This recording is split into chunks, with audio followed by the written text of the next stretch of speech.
So I will start today by reading a poem by E Cummings. It was sent to me by someone I was dating, my lover at the time, in 2015-16.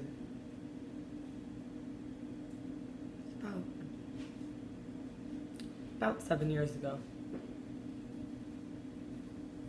Somewhere I have never traveled, gladly beyond any experience, your eyes have their silence. In your most frail gesture are things which enclose me, or which I cannot touch because they're too near. Your slightest look will easily unclose me, though I have closed myself as fingers. You open always, petal by petal myself, as spring opens, touching skillfully, mysteriously, her first rose. Or if your wish be to close me, I and my life will shut very beautifully, suddenly, as when the heart of this flower imagines the snow carefully everywhere descending.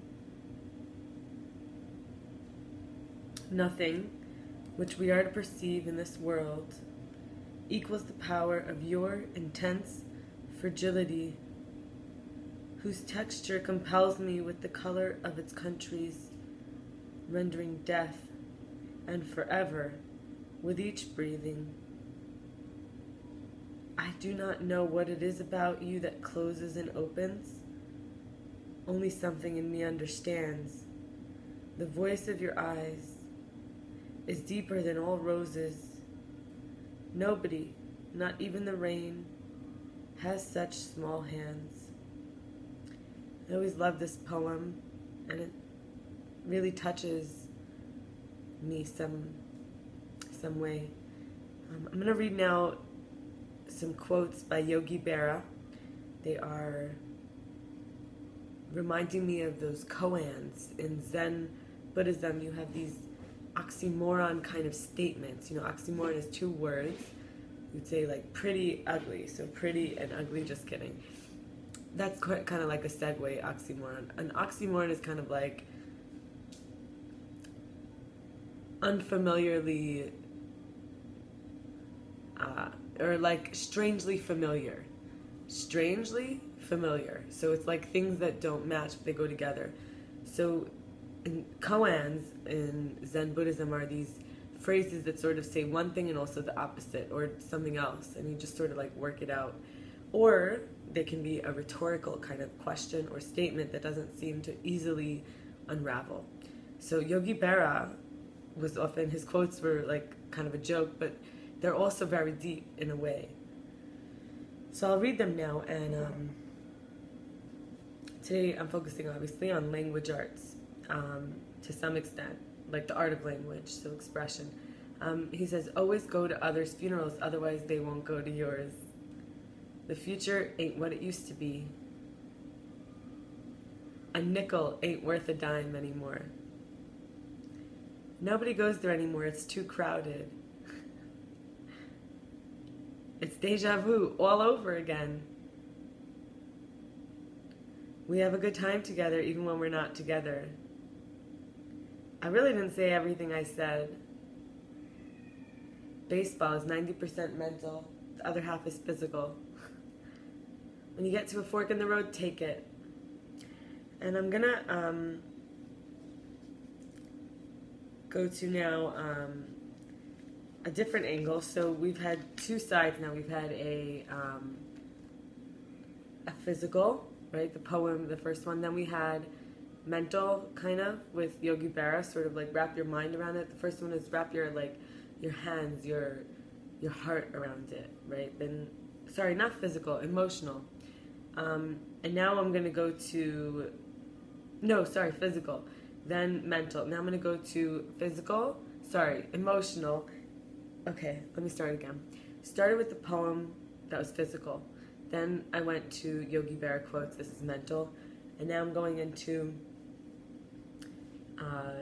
emotional. So emotional freedom that I learned in a meditation was to use a 4-part sequence: gratitude, ego, expectations, and kindness. And you can bring in any situation or issue. I chose a relationship I have with somebody named Michael, so I'll say using Michael relationship as example. Number 1, where can I find gratitude here? Someone drew out my strength and loved me no matter what, even the darkness. Number 2, and this is like where the issue felt like I wanted something to be away and it wasn't. That was where the issue was. Number 2, where's the ego? What is the ego message? So the message in witnessing the ego is that there's no hate needed or the rage to destroy. Simply, I can hold the door open for someone on their way out.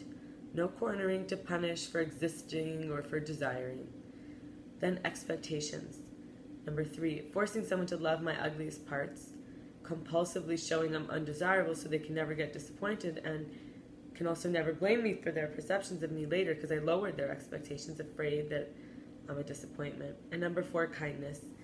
I expect to be disappointed and look out for it, and I don't ask for what I need because then I'll owe the other. This is a conditional transactional relationship. So when we bring space and attention instead of hiding or disability, where, for example, like I feel like this comes from me seeing that Michael couldn't run a house or get it together. And instead of seeing it as evil, I bring space and attention here. As you saw, I could learn in a way I have more gratitude out of this, facing it face to face.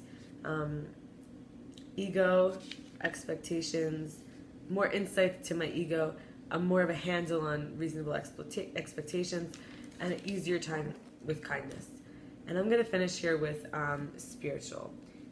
And this is, I'll be going into using the Eightfold Path from Recovery Dharma, or basically the Buddhist path. Dharma means truth, so recovery of the true self. So the Buddha taught that by living ethically, practicing meditation, and developing wisdom and compassion, we can end the suffering that's created by resisting, running from, and misunderstanding reality. We have found that these practices and principles can end the suffering of addiction.